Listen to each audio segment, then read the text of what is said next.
Good evening. We are now on diary entry number 820. My guardian angel told me to pray for a certain soul, and in the morning, I learned that it was a man whose agony had begun that very moment. The Lord Jesus makes it known to me in a special way when someone is in need of my prayer. I especially know when my prayer is needed by a dying soul. This happens more often now than it did in the past. Sinabihan ako ng aking anghel tagatanod na ipagdasal ang isang kaluluwa at pagkaumaga nalaman ko na ito ay isang lalaking nagsisimula na ng paghihingalo noong mga oras na iyon. Ipinapaalam sa akin ng Panginoong Hesus sa isang kakaibang paraan kapag may kaluluwang nangangailangan ng aking panalangin. Nalalaman ko kapag kailangan ng panalangin ng isang malapit ng mamatay. Mas madalas na itong nangyayari ngayon kaysa dati. Okay.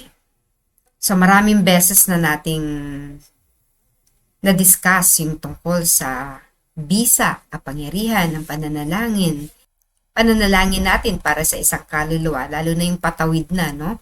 At gamit-gamit natin ang panalangin itinuro ng ating Panginoong Hesus kay Faustina at iyon ay ang Divine Mercy Chaplet. Now, saan ba natin matatagpuan ito, no? Ano yung sinasabi ng ating banal na kasulatan kaugnay dito? Sabi sa Revelation 21, verse 27, "Nothing unclean may come into it. No one who does what is loathsome or false, but only those who are listed in the Lamb's Book of Life." Ang sinasabi lang dito, walang makapapasok sa kaharian. Into it. It is actually referring to the New Jerusalem. No? Pag binasa niyo yung Revelation chapter 21. So, dinedescribe doon kung ano yung bagong Jerusalem. At ang sabi dito, walang makakapasok doon na marumi. Nothing unclean may come into it. No one who does what is loathsome or false, but only those who are listed in the Lamb's Book of Life. So, hindi tayo makakapasok kahit gaano kaliit na lang sana yung ating dumi sa ating sarili, sa ating kaluluwa. Hindi pwede yon. So, anong gagawin? Because the Lord, sabi natin, the Lord is merciful. So, paano hindi tayo makakatawid, no? Most of us will die unclean because of our sins. Most. Ilan lang siguro yung makakatawid na pag namatay sila, diretso sila doon. Wala nang stopover sa purgatorio, no? Marami sa atin may stopover pa because most of us will die unclean, no? Kahit yung mga sumisimba araw-araw, kahit yung mga pari natin, no? Kahit yung mga bishops natin, malamang ay hindi yan makakatawid agad. Bakit? Most of us will die unclean kasi may mga kasalanan tayong hindi pa natin nababayaran. Remember, it is said, no? At si Faustina din, galing sa kanyang diary, sinabi niya, everything, however little it is, will be accounted for. Hindi pwedeng hindi mo babayaran. You have to pay up to the last cent, no? You have to pay for it.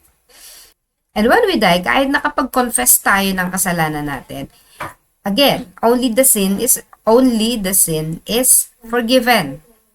No, yung kasalanan lang. But we still have to pay whatever debt, ano man na utang na ating na-incur out of our sins. We still have to pay for it. And so if we die, paano ang payment nun? That is why it is said, "Death puts an end to human life as the time open to either accepting or rejecting the divine grace manifested in Christ." The New Testament speaks of judgment primarily in its aspect of the final encounter with Christ in His second coming, but also repeatedly affirms that each will be rewarded immediately after death in accordance with his works of faith. So tayo ay gagantimpalaan pagkatapos nating mamatay, no? After our death, depende sa ating ginawa at pananampalataya. Okay, so yung kamatayan sasabi puts an end to human life. Yung buhay natin bilang tao, mamamatay tayo, no? Yung katawang lupa natin, mawawala, maaagnas, no? Matutunaw. Kung tayo'y kinremate, magiging abo. No? Pero, magbubukas ito sa panibagong grasya ng ating Diyos, no? Specifically, we are referring here to the divine mercy o banal na awa which is inexhaustible and unfathomable.